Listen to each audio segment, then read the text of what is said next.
দর্শক আসসালামু আলাইকুম। কানাডা থেকে আমি সাকিব। আজকে আপনাদের আবারও স্বাগত জানাচ্ছি। দর্শকদের একটি কোশ্চেন যে কানাডায় এসে উবারের গাড়ি চালানোর জন্য কানাডায় আসতে পারবো কিনা কিংবা কানাডায় ফুড ডেলিভারি দেওয়ার জন্য কানাডায় আসতে পারবো কিনা।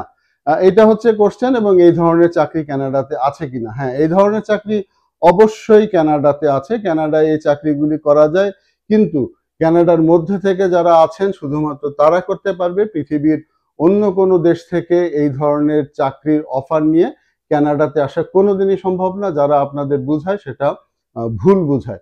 তো যেটা হচ্ছে যে প্যাসেঞ্জার যারা আনা নেওয়া করে, অর্থাৎ যে উবার বা এইগুলি, উবারের ক্ষেত্রে আপনার গাড়ির একটি মডেলের সিলিং দেওয়া রয়েছে। বেশি পুরান গাড়ি থাকলে আপনি সেটা করতে পারবেন না। তবে ফুড ডেলিভারির ক্ষেত্রে কিন্তু পুরান গাড়ির কোনো ব্যাপার স্যাপার নেই। শুধু যে ডেলিভারি ফুড বা এগুলি সেটাও না, অ্যামাজন রয়েছে এবং আরো অনেক মুভিং কোম্পানিগুলি রয়েছে, সেগুলির সাথে এসে কাজ করতে পারবেন। কিন্তু মনে রাখবেন যে কোনো অবস্থাতেই এই কাজের জন্য ওয়ার্ক পারমিট কানাডা কোনোদিনই ইস্যু করে না। কারণ কানাডার মধ্যে যারা রয়েছেন তারাই হয়তো অফ টাইমে এই কাজগুলি করেন। অনেকে যাদের সকালে কাজ তারা সন্ধ্যার সময় হয়তো এই কাজগুলি করেন। অনেকে যাদের বিকালে কাজ তারা অনেকে সকালে কিন্তু এই কাজগুলি করেন।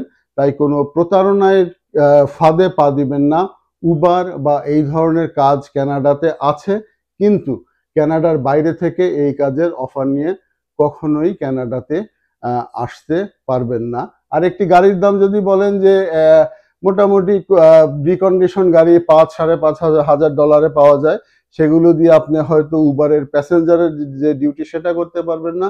প্যাসেঞ্জারের ক্ষেত্রে আপনার নতুন মডেলের গাড়ি লাগবে। একেবারে যে 2014 এর গাড়ি লাগবে এমন কোনো কথা নেই। নতুন মডেলের গাড়ি লাগবে। তো সেই গাড়িগুলির দাম কত গুগলে সার্চ করলেই পাবেন।